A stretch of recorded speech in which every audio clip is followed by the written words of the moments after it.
Hey everyone, welcome to the RotoGrinders Morning Grind Podcast. I'm your host, Stevietpfl. It's Monday, it's December 7th, it's 2020, and we are here to review week 13 of fantasy football. The fantasy football land still has 3 games this week, but we're going to review the main slate on DraftKings using Results DB here at RotoGrinders, and I'm joined as always by my good buddy, Jordan Cooper. Blenderhd, how are you doing, my friend? It could have been worse. I won enough of my head-to-heads that it could have been worse. I went heavy on a game that didn't work out, and didn't have enough Darren Waller. I had a lot of Darren Waller, but he was paired with Frank Gore, and Ty Johnson. He goes out, he rushes 22 for 100 plus with a touchdown. He has 22 fantasy points at obviously no ownership. And I'm like, that could have been Frank Gore if he didn't get concussed on the second play of the game. Yeah, I had a lot of Waller with Perryman. So I'm with you. Like, I had some Gore too.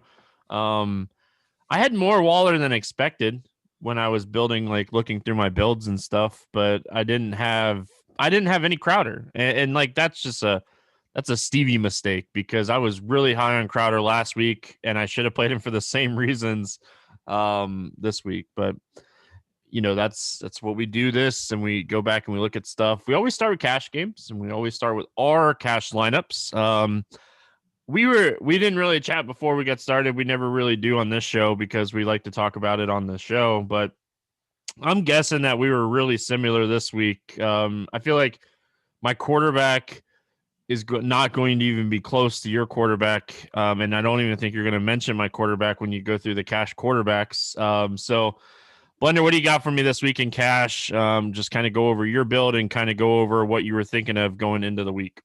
Okay, well, I'll go over from Results DB, looking at the double ups, the 250, the 125, and the $5 double up. And then I'll explain my lineup, because I think context is needed for why I make the decisions that I did. So at quarterback, most likely, quarterback was kind of up in the air. The chalk was Aaron Rodgers at 6,800. I think that was fine. I didn't think it was necessary. I think you could have played a ton of quarterbacks. You could have played Aaron Rodgers. You could have played Mitchell. If you were going up, you could have played Russell Wilson, or you could have played Deshaun Watson. I get it. If you in the middle range, you played Aaron Rodgers. I understand if you played Taysom Hill. He's a rushing quarterback. Why not? You need the floor in cash games. I get it. If you went down, if you played Trubisky, I think that's okay. If you played Goff instead, if you played Cousins, kind of in like, I think quarterback, like once you got in those ranges, like if you were in that mid-6 range, like it was going to probably be Aaron Rodgers. And if you were up at the top range, it was probably going to be Deshaun Watson. And if you were in the low range, then if you played Derek Carr, like I don't think you're nuts. I mean, I wouldn't have ranked him on compared to Trubisky or Goff, but like I don't think you're nuts for doing that in cash games. Obviously, like you don't care that much about correlation. Like obviously, Stevie, you play like a main lineup, so maybe you care about correlation when it comes to that. But if it not caring about correlation, like that's kind of what you did. Running back was the most interesting position on the slate because we had a lot of running backs that you could have used. And depending on your construction, it determined which ones you did. I think we had 3 running backs in the 5K range that were available, that were good values. David Montgomery, Myles Gaskin, and Devontae Booker. I think the correct, I used all 3 of them, which was viable. I think using 2 of them was, if you didn't use 2 of them, you probably did something wrong. In my opinion, you're probably Montgomery and Gaskin and Booker kind of like a close third. Then if you paid up, you played Dalvin Cook. You didn't play Derrick Henry. At the $300 difference, you play the guy that obviously in the more condensed offense and actually gets targets out of the backfield. If you were in that mid-range, a lot of people played Eckler. I didn't agree with that. If I was going to play a 7K running back, it would have been James Robinson. But I wasn't even in that build. Like I wasn't making a build. I was making a build. Either I was going to play Cook or I was going to play the 5K running backs.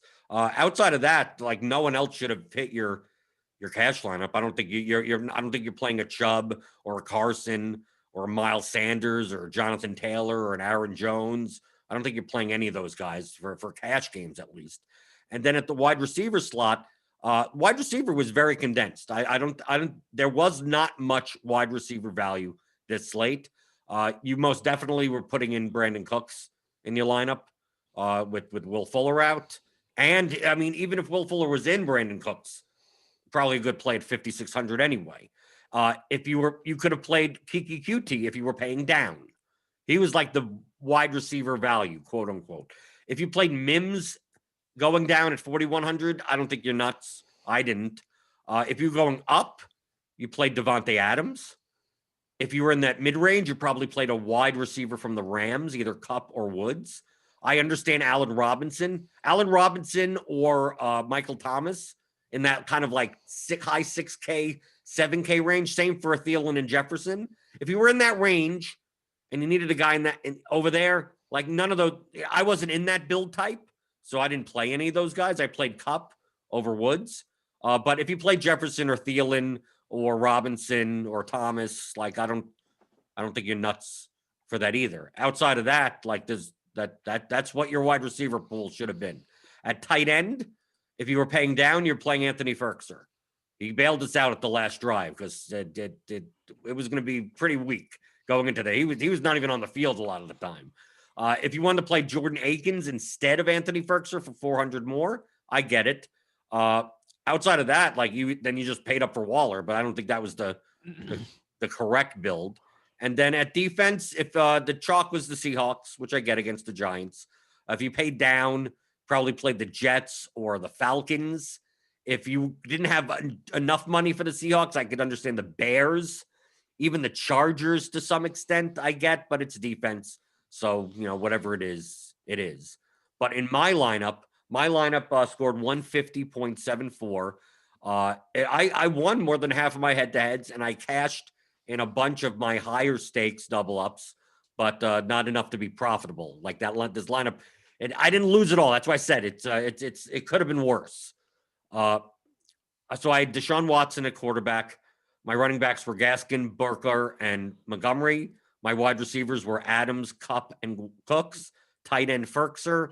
Falcons defense. Now let me explain the thought process, but why I picked those certain players in that type of build. I thought with the 5K running backs having enough expected volume in favored matchups, they're favored, they have higher totals, that I prioritize them over a Dalvin Cook, paying up for Dalvin Cook. Wide receiver was the weak position on the slate, so I was more inclined to try to get guaranteed points at wide receiver more than running back. So that's why looking at the 7K range running backs and Dalvin Cook, like if I could just plug in Gaskin, Booker, and Montgomery, and then I could figure it out from there. Then it's a matter of, do I play Rodgers? Do I play like an Allen Robinson? What do I pay up for the Seahawks? And I knew QT was going to be popular, and I knew Rodgers was going to be popular. Okay. If I was going to play a build like this without QT, because I don't need QT if I'm playing the 5K running backs. So if I'm not going to play QT, and I'm going to pay up for Adams, and I know Rodgers is chalk, that means having Adams in my lineup is a blocker. Meaning if Rodgers has a good game, Adams probably has a good game also. And most of the Rodgers lineups that I was facing with QT, because they typically had Eckler or Cook in it, so they didn't have Devontae Adams. So I knew that worst case scenario, if Rodgers throws 4 touchdowns, most likely Adams has 2 of them. So I mitigate his points, and I actually get more points because wide receivers score more points because of PPR scoring. And then I thought the same thing with QT and Watson, that I have the money. If I'm going to pay up at quarterback and not have QT in my lineup, well, I'll have Watson, because if QT catches a bomb, a touchdown, I mitigate his ownership with having Watson in my lineup. Obviously, QT gets more points than Watson, kind of like the reverse of the Rodgers-Adams scenario, but at least I'm reducing my variance. Like in GPPs, you're looking to increase your variance. You want correlation. You want, things like that to happen. In cash games where as long as I'm over the line, I'm good. Like, I want to reduce the variance of my lineup. So, like, I didn't want to play Watson, QT, and Cooks in my lineup together. I didn't want to play Rodgers and Adams in my lineup together, because if the Packers fail, my lineup fails. If the Texans fail, my lineup fails. So in making those choices, I mean, the first main choice was playing the 3-5K running backs together. If I didn't do that, then I wouldn't have had to make that assessment. I would have played QT. I would have played Rodgers. I would have played the Seahawks defense, something like that. But that's the decision. Like, I gave up about 1.5 points in median in order to build the lineup where I couldn't, that I'm playing players that are correlated to chalk pieces to decrease the variance of, in the case where one of those chalk pieces, blows up, that I'm still getting enough of their points through other players that I'm not going to get buried. Yeah, I think your lineup made a ton of sense. I wasn't really high on Booker this week, but I thought if you're gonna play all three of them, it doesn't matter. But I don't know where you ended up as far as like Montgomery and Gaskin over Booker in tournaments or anything like that. But Booker was my least favorite of the 3-5K running backs for sure. Like, as bad as the Jets have been this year, the run defense is actually, their DVOA has been decent. So like I was very hesitant on Booker, and he had opportunities to get there too. Like, he had multiple opportunities to get there.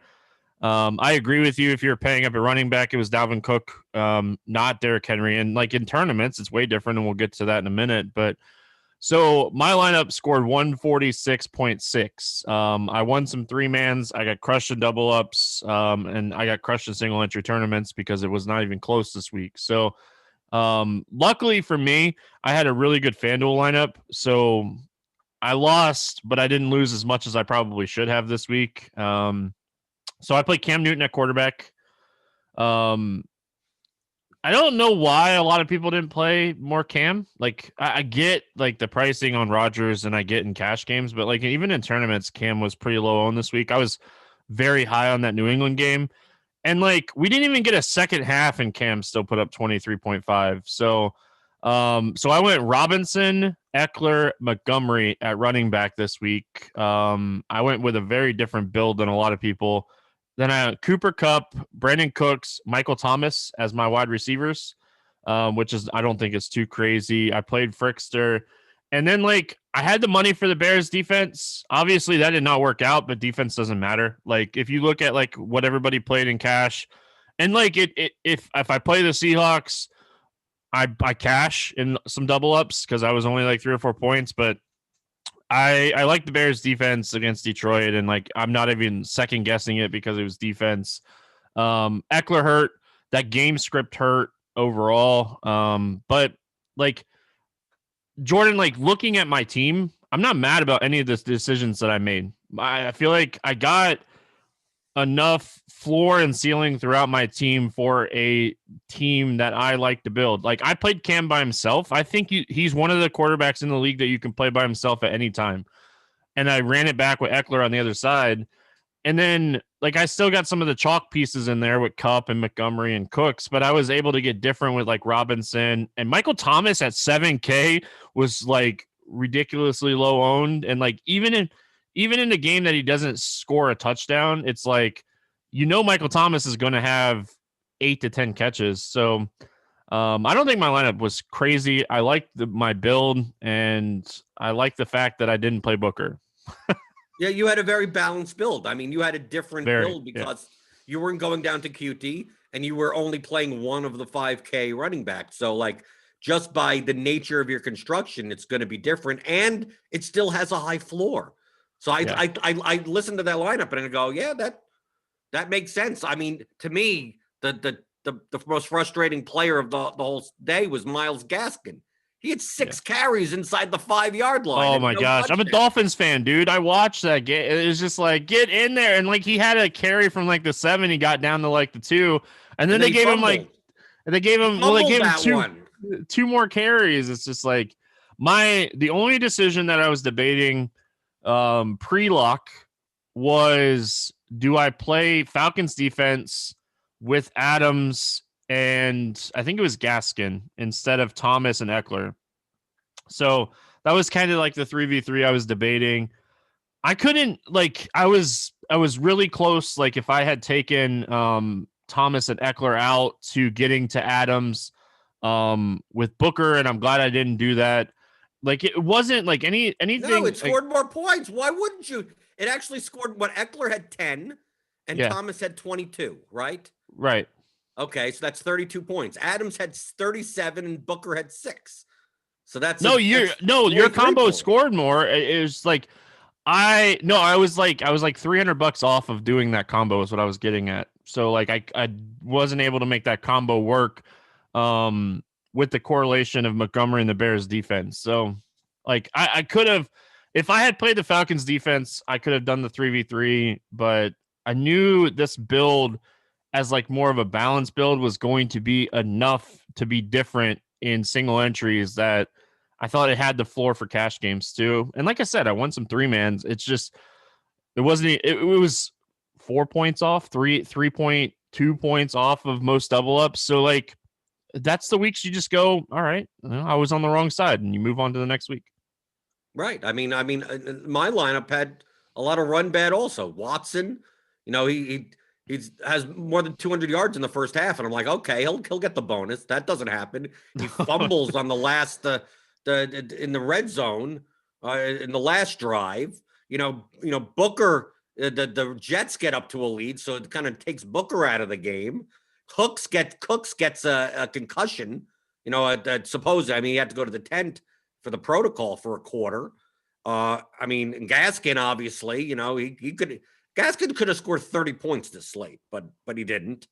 And I mean, if we got bailed out with Ferkser, truthfully, I mean, Ferkser had like one catch. We did. Right. I mean, then he finally, when the Titans are down by like 4 touchdowns, then it's like, oh, we might as well play Ferkser. They were playing 2 tight end sets, and Ferkser wasn't even in. Yeah. So they were playing what? They were playing Pruitt and Swaim over him, and he was 71% owned in double ups.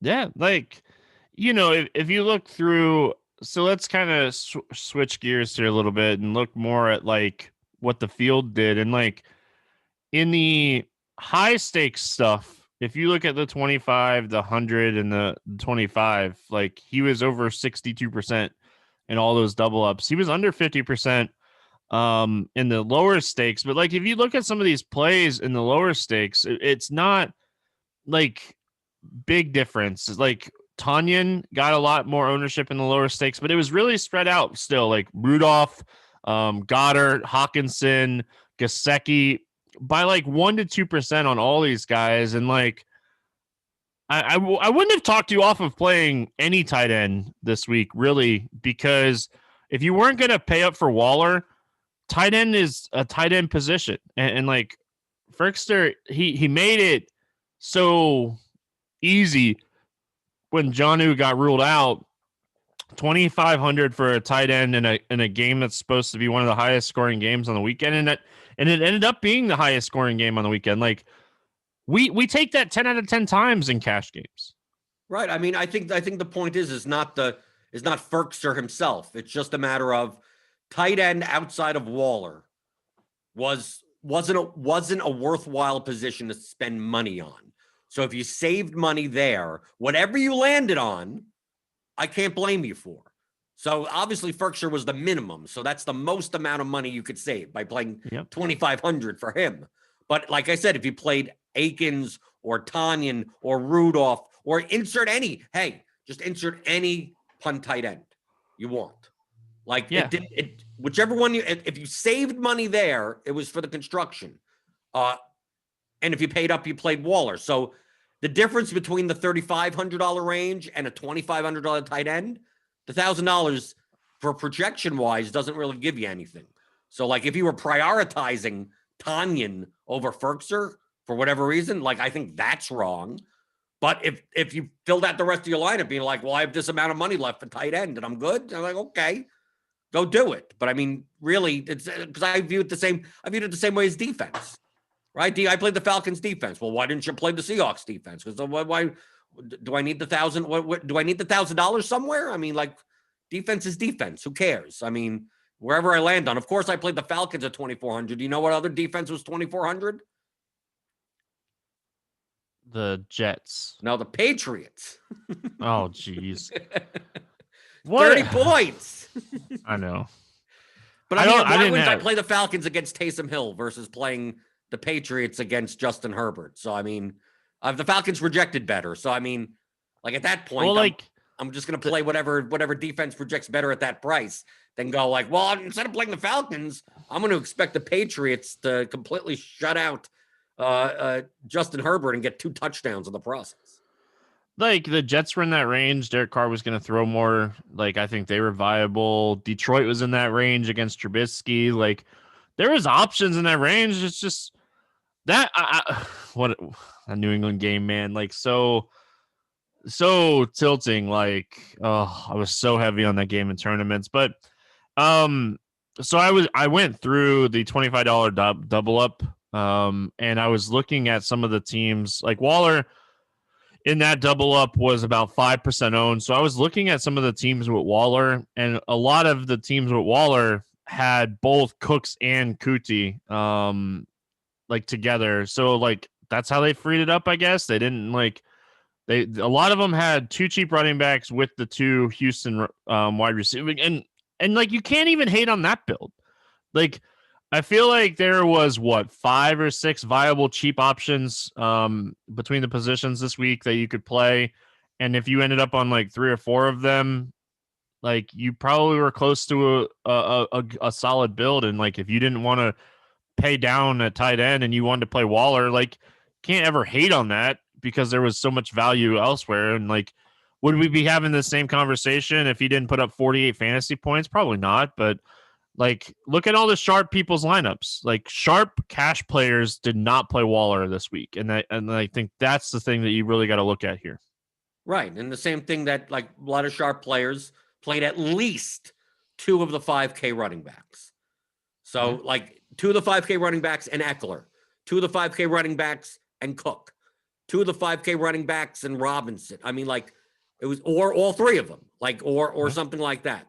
I didn't see many builds. I mean, some played Cook, Eckler, and then one of them, but I don't think that was the optimal build. I mean, you got bailed out with Cutie putting up a ceiling game. A lot of those lineups had 2 Houston wide receivers too. Right, like a lot of those, which is fine. I see. I had no problem with playing Cooks and Cutie together. Just a matter of like, do I need Cutie? Do I need Cutie to get up to Eckler?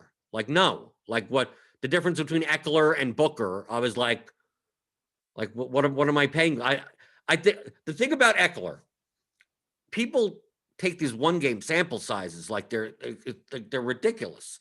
He gets 14 targets in 1 game on his first day back with no Kalen Ballage in the rotation, and people are like, oh, that's who Austin Eckler is. It's like, no, Austin Eckler is 60% of the snaps and he typically comes out a lot of times in the red zone. So, yes, he gets a lot of targets out of the backfield. I get it. But you're paying like 73, you're paying over 7,000 for him when we have running backs that are going to be like 80+% snap share that are on favored teams. So, like, I just didn't see a need to pay there. And I didn't go in with the expectation that Eckler's going to start catching 12 balls out of the backfield. So, with Kalen Ballage, I mean, people were tilting in the first quarter when Kalen Ballage is coming into the game. And they're going, what's going on here? And then Josh Kelly's getting snaps in the second half because they're down and pretty much, they know they ain't going to win. And people are acting like, no, this is a 3-headed backfield. This is at least a 2-headed backfield. So, like, that's why I look at James Robinson in that exact range and go, well, who's coming in for James Robinson? We saw what I can never pronounce his last name. Dare Ogbunawale, like he started coming in like in the kind of the Chris Thompson role, but they force feed James Robinson the ball. I mean, he gets 25 touches every week, no matter what.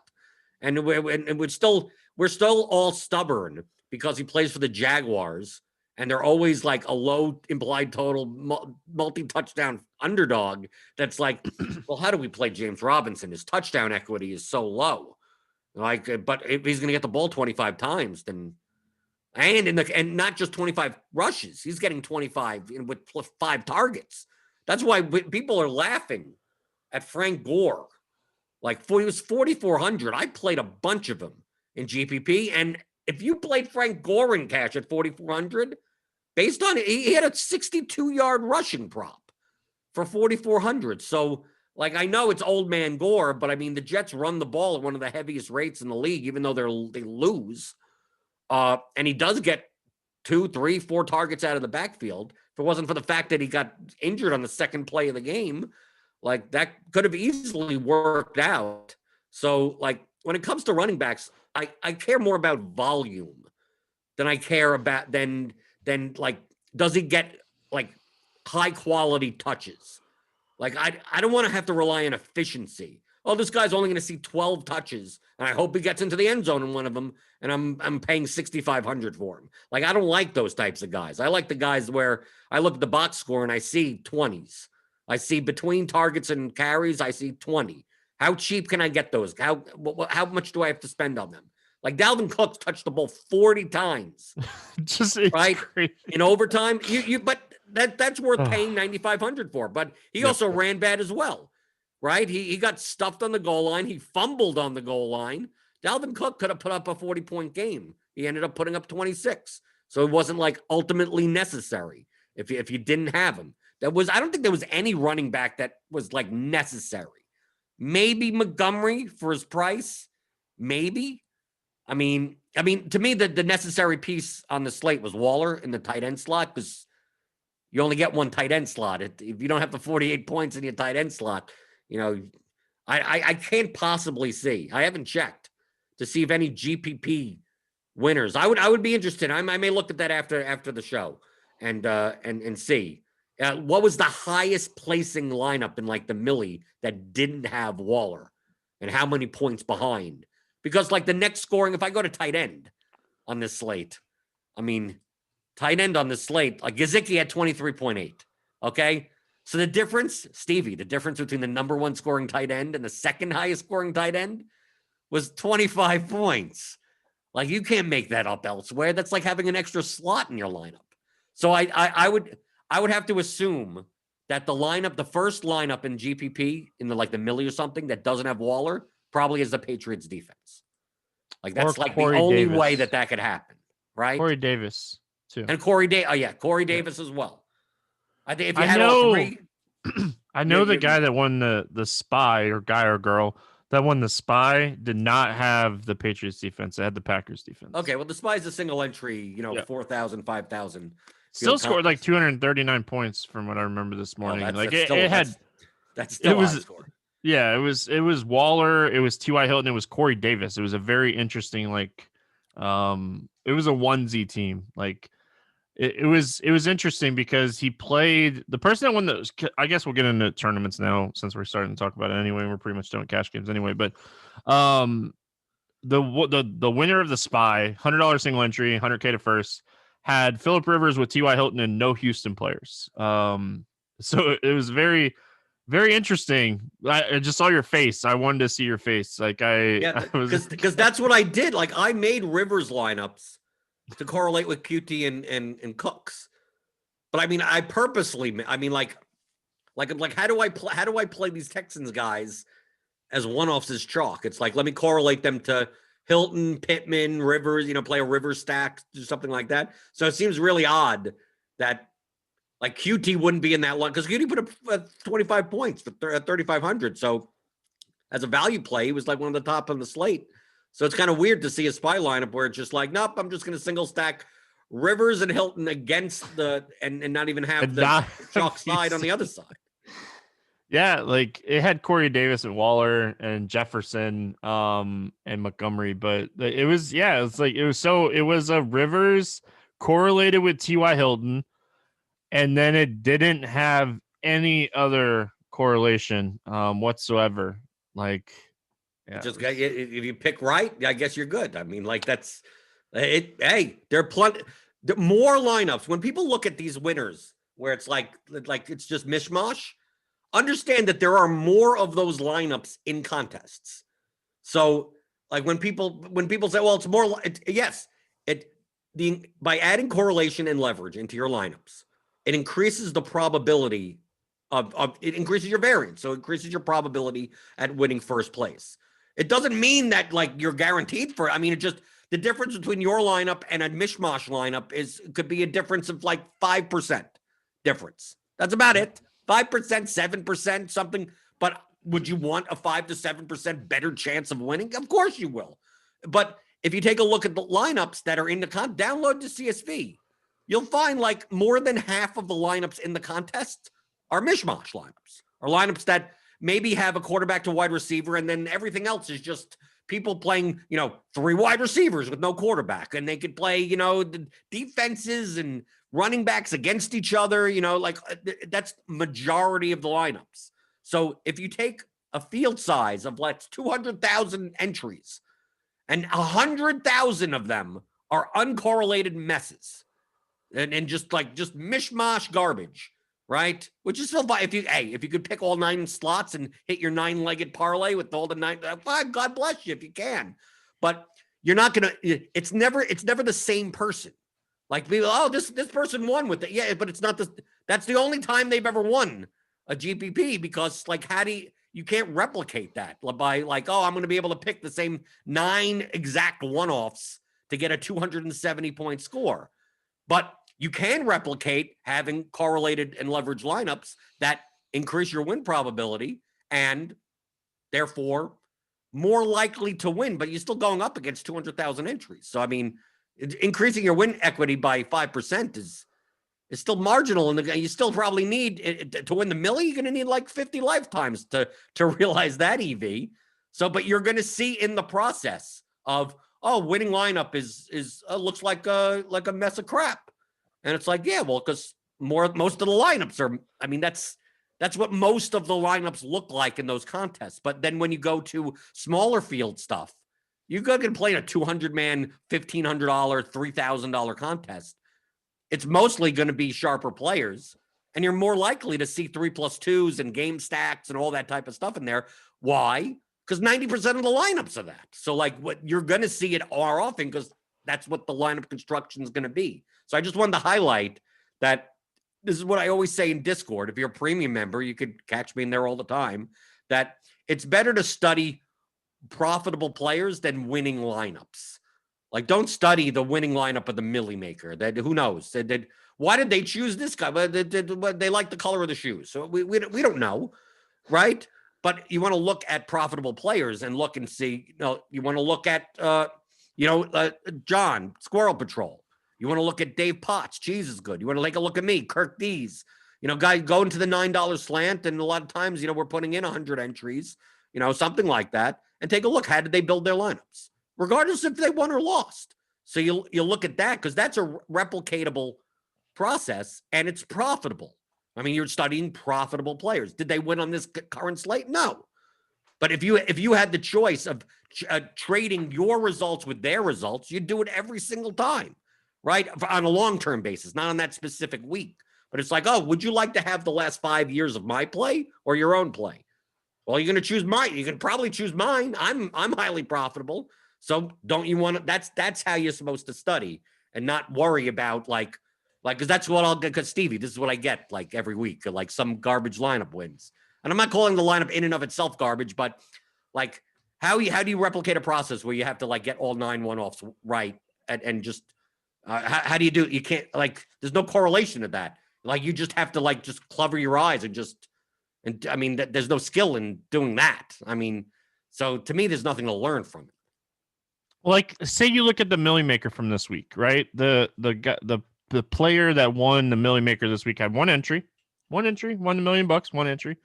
But I'm more interested to look at Brandon Adams, who finished 3rd in the Millie Maker this week, because for a long time, Brandon Adams has been profitable and he makes good lineups. So I'll look at his team. And so he ran a 3-person Raiders stack, Carr, Ruggs, and Waller. He finished 3rd in the Millie Maker with Blenderhd Perryman as his. So if he gets any production for Perryman, he splits the Millie Maker with himself. So I don't know if he ran 150 teams and he just ended up on 2 of these teams together, but he tied with himself in 3rd place with the same team in the Millie Maker. And maybe he doubled it up in like 75 teams and he ran 2 of each. But so Brandon Adams, he gets any production from Perryman, he wins $1 million. I mean, he got production, but he only got 3 points. But I mean, Right. Well, how much was he down in the millie? He lost by 5 points. Oh, so basically, if Perriman got another like 30 yards on 2 catches, yeah, even if Perriman puts up if he puts up 8 or 9, yeah, like he wins. Yeah, how much was Perriman? I don't know. Perriman was cheaper than Mims, right? Yeah, I think so. Okay, because I was gonna say like that I wouldn't want to wake up the next day going like, well, I played Perriman over Mims and left 200 on the table. Like if I would have played Mims, because at least Mims, Mims scored 8 points. Like Mims got the extra 5 points. He finished 33rd as well with a Carr, Ruggs, Waller, Mims team. So there you go. Like, so he was definitely on that Vegas like build. Running backs was the difference between the two teams. One had Hines and one had Montgomery. So yeah, it was really close. So the winner of the Millie Maker team had Carr and Waller and Tonyan. Patriots defense, Corey Davis, Robert Woods, Justin Jefferson, Chris Carson, James Robinson. So a little correlation with this team. It's not the worst team I've ever seen win the Millie Maker. Derek Carr and Waller, obviously a combination there. Didn't run it back with any Jets. Robinson and Jefferson, that's a little bit of a combo there. But outside of that, like the thing that I do like about looking at this Millie Maker team, it has a little bit of correlation, but it doesn't have any one-off like chalk pieces. And I think that's if you're going to build a hosh-posh team with a little correlation, not playing one-off chalk pieces is important. Even if the one-off chalk pieces, mishmash, by the way, mishmash. Hosh-posh is the same thing. Is that a Southern thing? Like hosh-posh? Like we throw dinners together. Are you from? I'm not from the South. I'm from the South. That's what I'm saying. Like we throw dinners together sometimes. We call them hosh-posh meals. So like hosh-posh meals is just whatever you get. Mishmash, according to your dictionary, is a jumble of unrelated or disorganized things. And then you called it what? A hosh-posh? Hosh-posh. Hosh-posh. Okay, let's see what a hosh-posh. Oh, God, I'm afraid to even know. Hosh-posh, there's some, okay, Urban Dictionary, a substitute for whatever. An expression that makes reference to nonsensical happenings. What hosh-posh is this? You're right. We're on the same page. Technically, you're right. Mine works, but you're right. Right. So yours is like, oh, this is nonsensical. Mine is disorganized. They're very closely related to each other, but they're technically saying two different things. Yeah, it's funny. The things you guys can learn on the morning grind on Mondays. All right, let's look at some ownership through these tournaments. So we have the play action, the slant, the Millie Makers, the sweep. I have the spy up as well to give us like a thing. Is there anything? I'll let you go first here. Is there anything that like really stood out to you? Gaskin. Yeah, nobody ran it back. No, I'm not even talking about running it back. I'm just talking about playing Myles Gaskin. Myles Gaskin in the big Millie was 26% owned. In the slant, he was 22% owned. In the play action, he was 12% owned. Like the lower stakes, like because Gaskin was like activated on Saturday, and then Ahmed and all those other running backs. It basically was Gaskin and Laird, and they've showed no inclination of ever really giving Laird much run. So I'm just assuming that lower stakes players they just didn't pay attention. I guess they had Bowden too, but either way, Bowden's not really a running back. He's one of those like super hybrid players. Like they traded for him earlier this year. Like he'll be involved in the offense next year more. But yeah. Anyway, looking in those, I mean, you could even say like Gaskin, like Boyd got ejected, but I mean he was only like 2% owned, even though like I'm talking about the big Millie. So like Gaskin was 26% owned, but Boyd was 2, and Higgins was 1. So I mean, like I didn't play a ton of Bengals. They didn't project very well anyway. But I mean, I did play a bunch of Boyd and Higgins in Gaskin's lineups, and the same thing for like Gore with my Gore or Mims with my Waller, and the noticeable thing is that like I thought if Eckler was going to be owned in the high stakes, I would have been more inclined to play Keenan Allen. I mean, it's not like he had a good game. I mean, the Chargers didn't have a good game to begin with. So I was a little bit surprised to see like no one try for that leverage play. And literally no one played Chad Hansen. I don't even know if he was even in the player pool. But he got 100 yards for the Texans and he came out of nowhere. But I think one of the another thing is like T.Y. Hilton. 3%, 4% owned. We have Pittman. Pittman was a little bit more owned. Pittman, 8%, 9% owned. Because to me, those two made the easiest. If you're gonna play Cooks, QT, Akins, the Texans, like why don't you play? I mean, obviously, if you want to go by narrative, you play T.Y. Hilton against the Texans. Because apparently that's a thing. And it turned out to be a thing. He got 28 points. So I was over the field on Hilton and Pittman, but I even made a rule in lineup HQ that my Hilton and Pittman teams were always with QT or Cooks. Like that was the way to get I didn't see it. I didn't see an instance where the Colts, won without one of the cheaper Texans. I mean, with someone from the Texans gets there. So not many people did that. I don't know if you see much of anything else, but I mean, you could say the same thing with the Jaguars wide receivers. I mean, Chark had got some ownership. Okay, so that's not horrible. Just about that. This is what this is what we normally look at like who is the chalk and like how are they correlated to other pieces and how few people actually did that. Yeah, I saw a lot of Dalvin Cook, James Robinson, and I honestly don't hate that. I don't usually like running backs in the same game for what it's worth, but I think both of those guys are unique situations, right? We talked about how Dalvin Cook's going to get the touches. Like, there's no question whatsoever.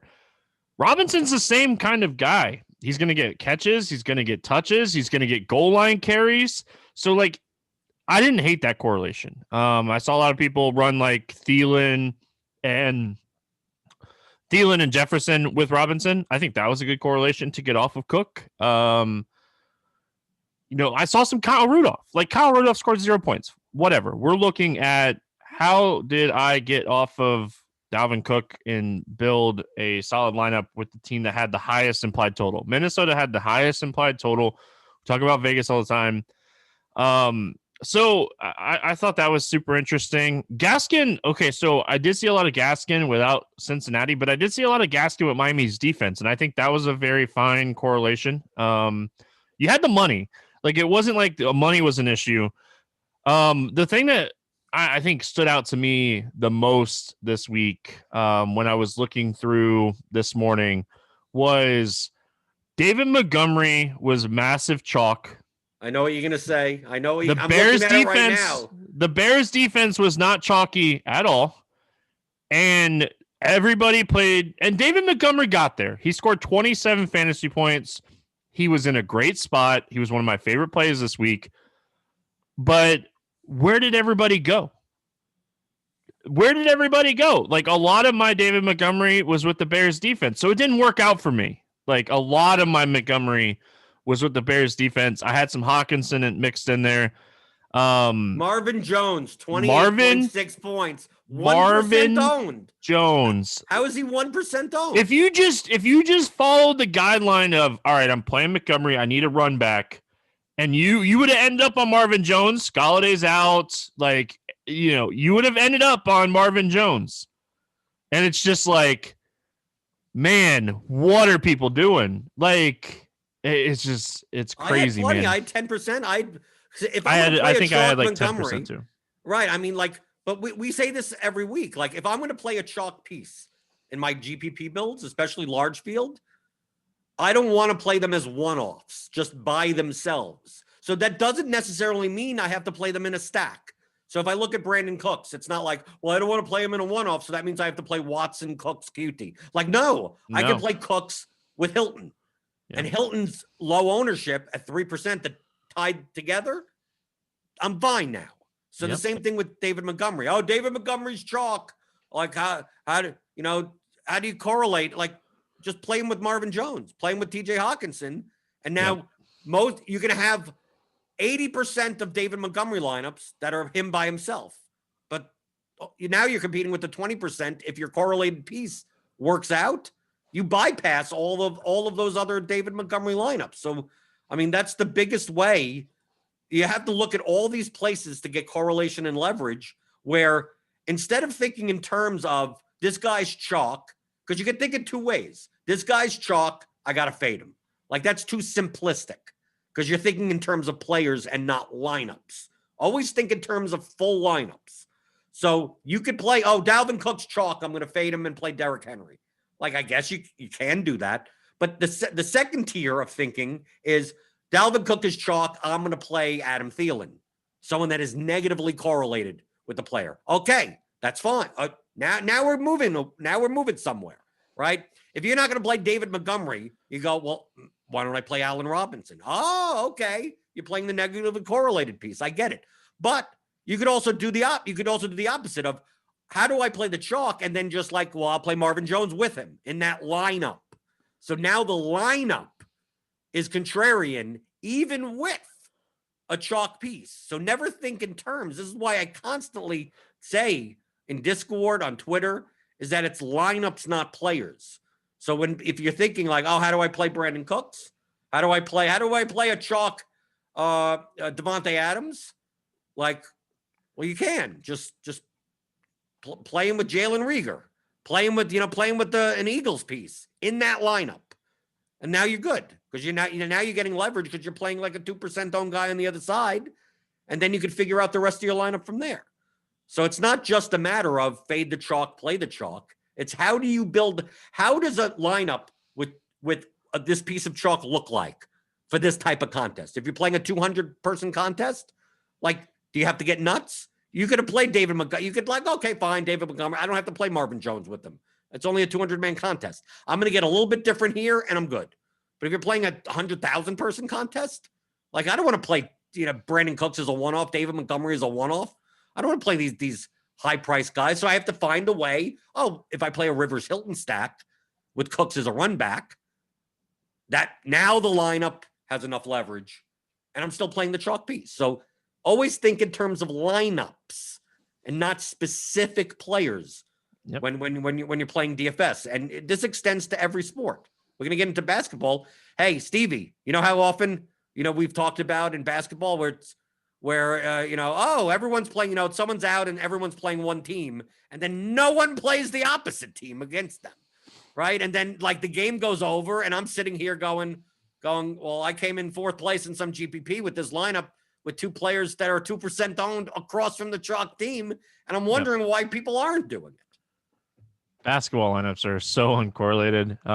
People have caught on, I feel like, football more than basketball, but I was looking at my script and I had 45% Montgomery, 25% Bears, 10% Hawkinson, and 10% Marvin Jones. So I know a couple of my hand builds, I built some really like weird stacks that were low owned where I played Montgomery as one off, but I just you look through each and every week and there's always something, right? There's always something. And like, it's just, man, if you build highly correlated teams, it's like the Cleveland game.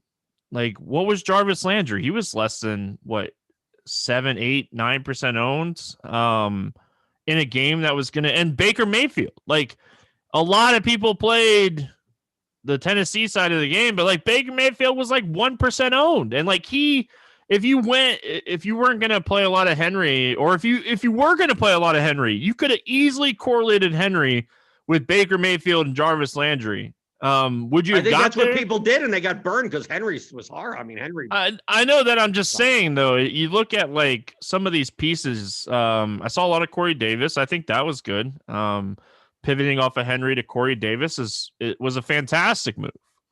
So you look at Baker Mayfield and Jarvis Landry, and it's crazy. Especially when you look at quarterback in general from this week. outside of like Derek Carr, but that's the Jets. It's the Jets effect. Like we played Fitzpatrick last week for 5,500, and we did not play enough Derek Carr at 5,700 this week against the same defense. Well, it's because of the week before. It was horrible.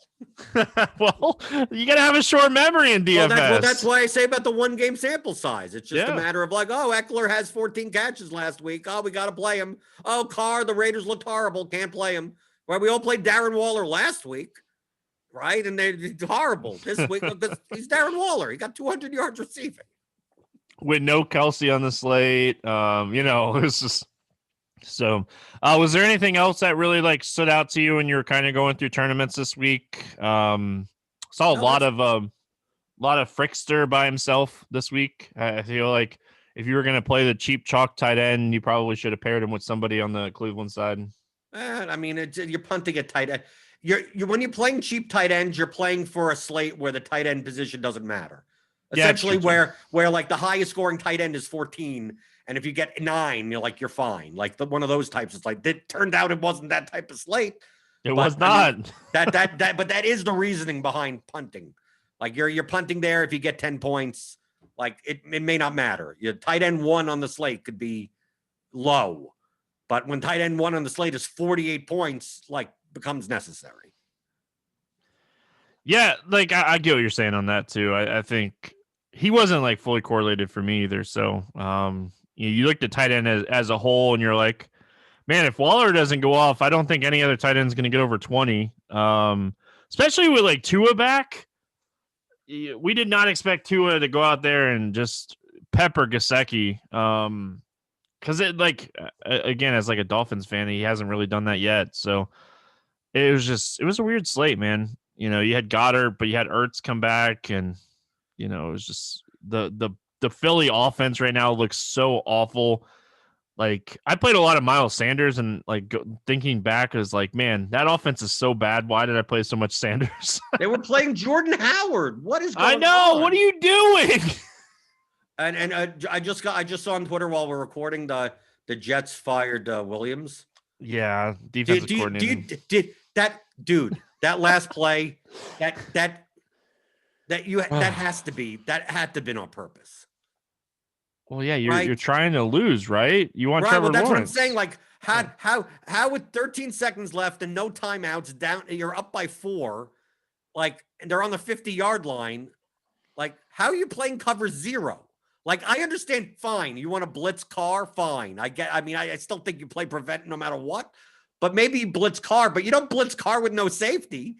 I mean, just like I think someone even posted on Twitter, like in the history of like recorded play calls, like that's like the first time in like 37 years that a play of that nature on basically a Hail Mary play that was a literal all out blitz with man coverage. And like, it had to have been done on purpose. I mean, how could it have not been done on purpose? As long as Carr could get the ball in the air, it's a touchdown. Like, that's all he needed to do is just not get sacked. And I'm not complaining or anything. How does those things happen without it being on purpose? I mean, is anyone that stupid? It was 100% on purpose. They weren't bringing Williams back next year, and he had to take the fall for it today. Like they slipped him a yellow envelope with some cash in and said, "Here, take the rest of the year off, and thank you for your services. We're blaming this on you," but it was really on purpose. I think maybe they would have cared. Maybe they would have played differently if the Jags would have beat the Vikings. Yeah, maybe. They almost beat him too, but Jags aren't stupid either. Like they don't want Mike Glennon at quarterback next year. So don't you hate American sports where there's no penalty? You actually get rewarded for losing. Why can't everything be like soccer? That's why I like soccer. Soccer, I know it's kind of weird to say in America, soccer, American sports are like kind of socialism, and in Europe, like soccer is like capitalism to the extreme, where it's like, oh, last 3 teams in the league, bye-bye, you're gone. Like, just you go down. Imagine in the NBA, people tanking at the ends for draft. Like, they don't, in soccer, that doesn't happen. If you're the last place team, you get moved down to the G League. Imagine that. Imagine the Phoenix Suns So, okay, you're the last place. You're now in the G League, and whoever the top Fort Wayne, you're now in the NBA. Like, to me, that's so much better than this garbage with like, well, if the Jets go 0-16, I guess they're playing in the Arena League. Like, then they're not going to want to go 0-16. Then we don't reward teams like this. Well, it's just going to be like the Thunder this year in basketball. Like, just get ready for it. They're already tanking before the season even starts. So, all right, we're gonna get out of here. It's been fun. Always fun to do the review shows. We'll be back next week, next Monday. You got a lot of stuff coming up for basketball. If you like this type of show, Blender will be doing these shows for basketball. Is it going to be as a live show on YouTube, so not a podcast? I'm assuming it'll end up on the podcast feed. I have no idea what they don't tell me anything. No one ever tells me anything. Well, you can go on YouTube and watch it later anyway. Yeah, so of course. But I mean, starting in January, I think I'm going to do one on the opening. So on the 23rd, I'm going to do one, the pregame show. That's coming back. If you watched it before, we did it before. And starting in January, it'll be every Monday through Friday at 11 a.m. Eastern on YouTube. And it's this type of show. It's a review show of the past slate, but also like half of it is that and half of it is kind of looking at the slate coming up that day. But obviously it's NBA, so at 11 in the morning, it may not mean much. So we kind of, instead of talking about the plays, we talk about just general strategies. And in the YouTube chat, I answer anyone's question. So a lot of times, some of these pregame shows get into like, well, how do I do this thing and whatever? And I'm like, oh, well, using this slate as an example, and I give like a 15-minute lesson about certain concepts in DFS. So it's not just like slate related, but if you subscribe to the RotoGrinders YouTube channel, it'll be live. You could always tune in 11 in the morning Eastern. That's on the 23rd. I'm doing a show, but then it won't be like a regular thing until the first, till the new year, till football's over, essentially. Yeah, and we'll have the morning grind back for basketball. We kick it off with Will, first podcast of the year for basketball on the 22nd. Me and Meadsy might do another best ball podcast. We had fun doing that the other day, so you guys can check that out if you're getting ready for basketball. A lot of stuff going on. We'll be back tomorrow talking CS:GO esports. Good luck in your contests for Monday Night Football, and we'll see you then.